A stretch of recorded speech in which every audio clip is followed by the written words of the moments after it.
Hey guys, it's Mike. I'm back here with some more Spear of the Church invasions.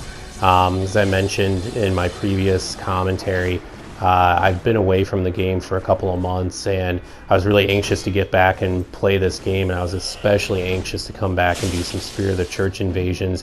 Having been away from the game for so long made me realize just how much I miss this, specifically this part of the game, just because I think it's a really balanced sort of PvP matchup. I think it tests your skills, but yet even in the most sort of daunting of situations, a host and 3 phantoms, you can certainly still prevail as a skilled invader. So I think it's really well balanced, at least for me personally. I imagine for some invaders that are more skilled, it's probably not very challenging, and for those that may be less skilled, it may be too frustrating. It's just kind of right in my personal wheelhouse. But against a single host or a host with unbreakable patches, it just doesn't present that much of a challenge to me. And you'll see here in some upcoming clips, I get a little frustrated because I've done so many of these where I play against a single host. I've yet to lose an invasion against a single host in this sort of Spear of the Church environment. I've come close, and actually I think this may be one guy that I think played pretty well against me. There may be one other, but they're just so outmatched. I ganked them with the Guardians. They're just up. It's this very tough situation for them to be in. I know even for me as the host playing against Spears of the Church, I've done pretty well, but I've certainly lost my share of matches too. So like I said, I've been away from it for 2 months. I've gotten back into it, and I can see some things have changed. I know that there's been some recent nerfs to the poise buff that the invaders get. Here I get trapped against a wall, and he really goes to town on me and almost kills me for it. I actually have a healing spell that I keep on me, but as a general rule for one host or a host and a phantom, I won't break it out. I will break it out for 3 or more.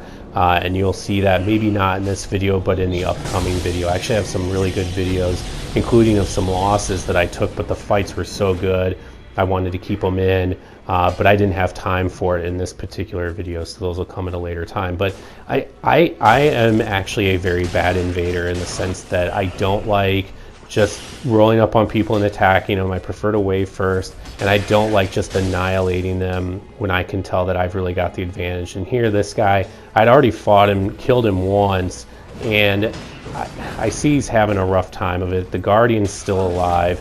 It's just a bad situation for him to be in. And I press it a little bit here, and then there I only hit him once. I don't hit him twice. I kind of cut him some slack. And at this point, I actually kind of back off completely and just let him fight the Guardian. I know that in all probability, even without the Guardian, I'll be able to take this guy on myself. So I decided to just give him some extra chances. And frankly, even without me attacking him, the Guardian nearly kills him twice.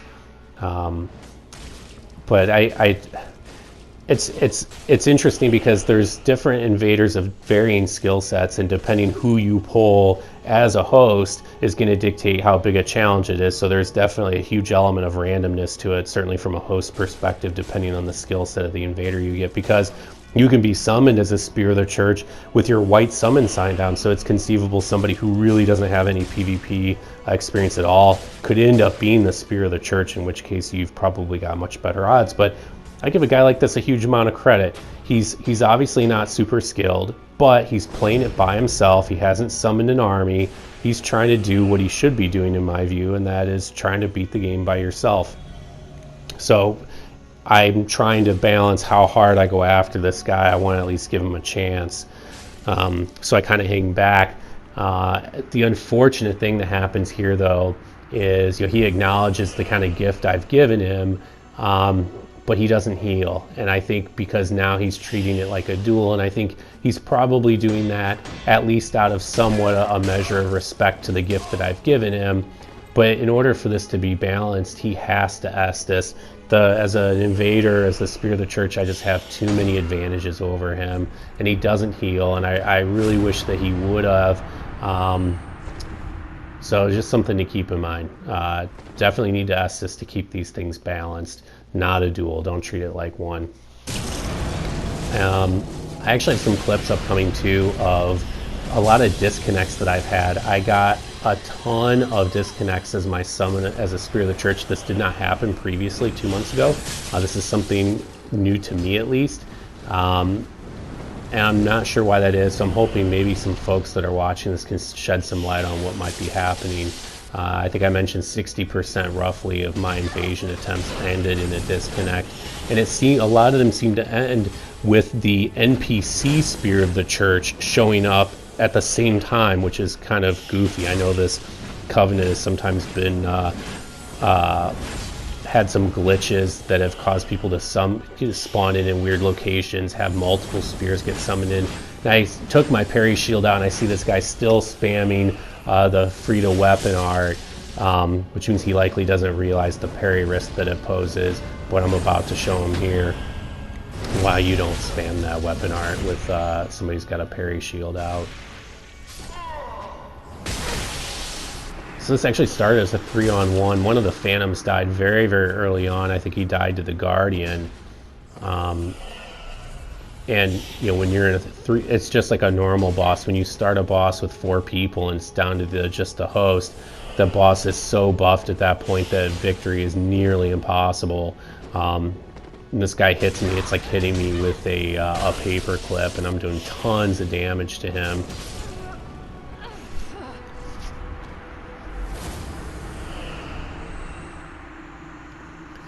I've also noticed that the strategies have changed a lot. They've evolved for hosts and phantoms fighting against the Spear of the Church, and the combination that seems to work really well, the combination that incidentally has killed me as a Spear of the Church a couple of times in the last few days, is you generally have 3 phantoms and a host.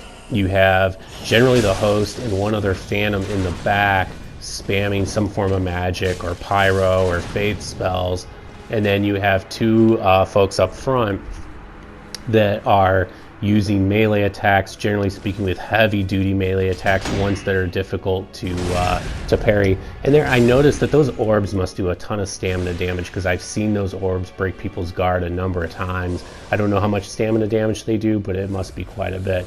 But this guy's pretty decent. He's got good spacing. He's hanging in there and doing a good job against me.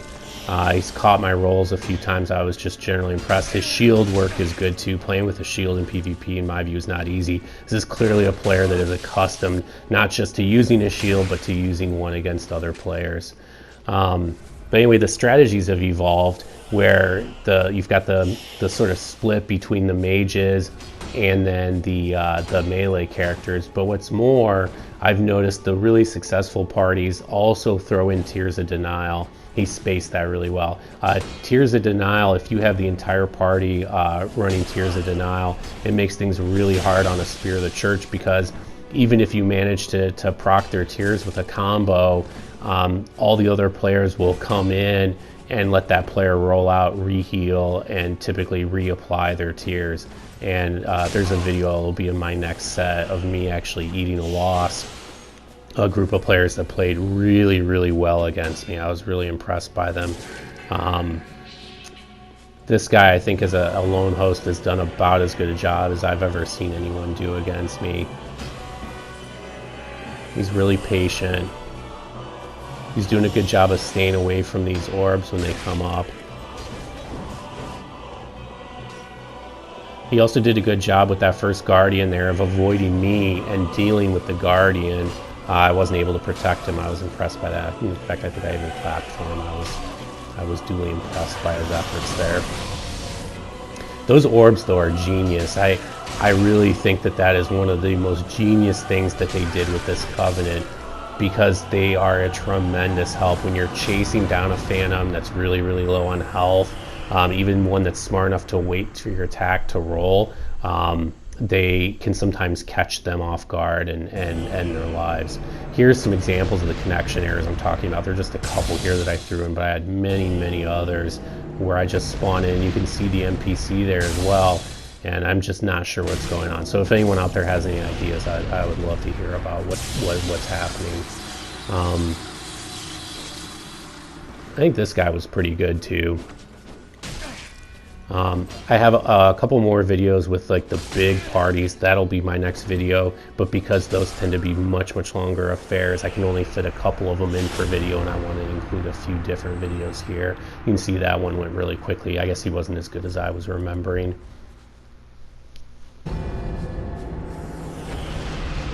These two guys were kind of interesting. I ended up beating them, but they ended up beating me a little bit later. They came back for seconds and were successful in beating me.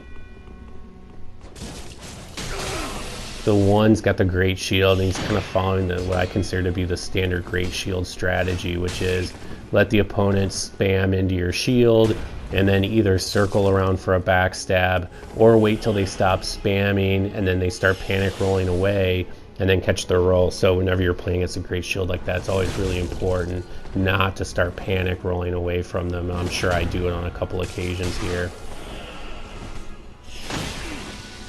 I think that weapon art with a straight sword is probably a bad idea as a Spear of the Church, because the advantage of it essentially is it gives you poise with a straight sword, but I've already got tons of poise just by the nature of the Covenant, so I probably don't need to do anything extra. I'd make a trade like that. Just rely more on the R1s, which are faster. There's much less risk of you swinging simultaneously. In this case, if we do swing, I'm much more likely to just interrupt them.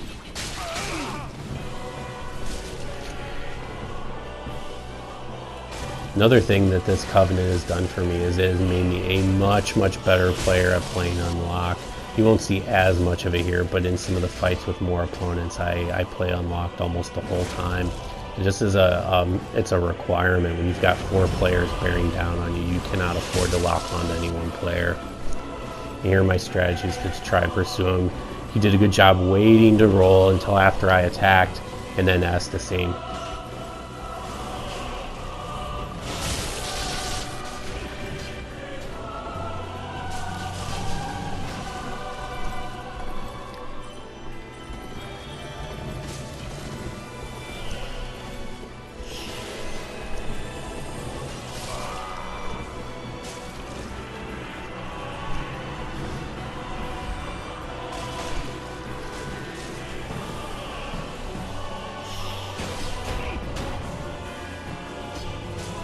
He spaced that attack really well. And here, if I'd been paying attention, I might have backed off there a little bit. He came so close to killing me. I think I had like 4 points of health left there at the end. Thanks for watching, guys. I hope you got something out of this, and I'll be back pretty soon with the next Spear of the Church invasion.